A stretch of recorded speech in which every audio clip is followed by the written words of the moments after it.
Tonight, something important has shifted in this war. Not loudly, not with a single headline moment, but quietly and in a way that Russia is now struggling to contain. For nearly 4 years, the war in Ukraine has followed a grim and familiar pattern. Front lines moving inches at a time, cities under bombardment, civilians paying the price. But beneath that surface, something else has been happening. Ukraine has been changing how this war is fought. And tonight, we're going to explain what that change is, why Russia is reacting so sharply, and why this matters far beyond Ukraine's borders. Because this isn't just about territory anymore. This is about pressure, reach, and a kind of threat Russia did not fully prepare for. For most of this conflict, Russia relied on scale. More troops, more artillery, more missiles. Ukraine, meanwhile, relied on defense holding ground, protecting cities, surviving. But over the past year, Ukraine has begun doing something different. Instead of meeting Russia head-on, Ukraine has focused on where Russia is weakest. Logistics hubs, fuel storage, ports, radar coverage gaps, and supply routes once thought untouchable. This is not symbolic warfare. This is systems warfare.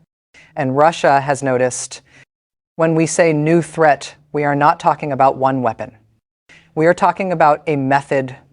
Ukraine is now combining long-range drones, maritime drones, intelligence sharing, and precision timing to stretch Russian defenses thin. Russia's air defense systems were designed for high-altitude threats, predictable flight paths, limited directions of attack. What Ukraine is doing now breaks that model. Attacks come low, from unexpected angles, often in coordination. This forces Russia to defend everything, everywhere, all at once. That is expensive. That is exhausting.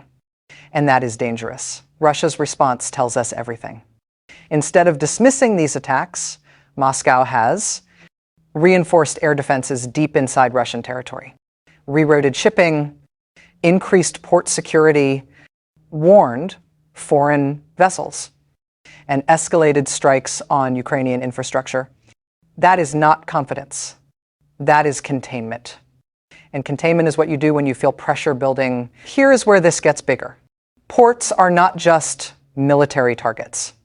They are economic lifelines. Shipping lanes affect food prices, energy markets, insurance rates, global trade confidence. When attacks spill into maritime space, even indirectly, international actors pay attention. That is why Turkey reacted. That is why NATO statements carefully avoided escalation while still expressing concern. No one wants this war to widen, but everyone is watching to see if it already has. Ukraine knows the danger. Escalation risks retaliation. Retaliation risks wider war. But Ukraine also knows this. Staying purely defensive does not end wars. By changing how and where pressure is applied, Ukraine is trying to force Russia into costly decisions, disrupt long-term sustainability, and regain strategic initiative. This is not reckless. It is deliberate. NATO does not need to enter the war for this to matter. All it takes is uncertainty. If shipping insurers hesitate, if ports slow, if energy routes feel unstable, pressure builds politically and economically. That pressure shapes negotiations, funding decisions, and diplomacy. This is how modern wars expand without formal declarations. Russia now faces a choice. 1. Escalate further and risk international consequences. 2. Absorb the pressure and accept long-term costs.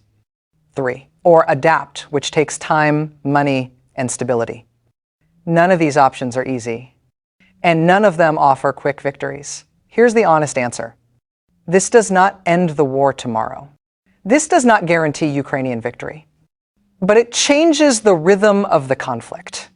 It introduces unpredictability, and it shifts initiative, even if temporarily. Wars are not decided only by who has more weapons. They are decided by who controls momentum. Right now, Ukraine is trying to seize it. So the question tonight is not who is winning. The real question is, can Russia adapt fast enough to a war that no longer plays by its old rules? Because once a conflict changes form, going back is rarely possible. And once pressure moves beyond the battlefield, the consequences are never contained. That is the moment we are in now. Quiet, dangerous, and still unfolding,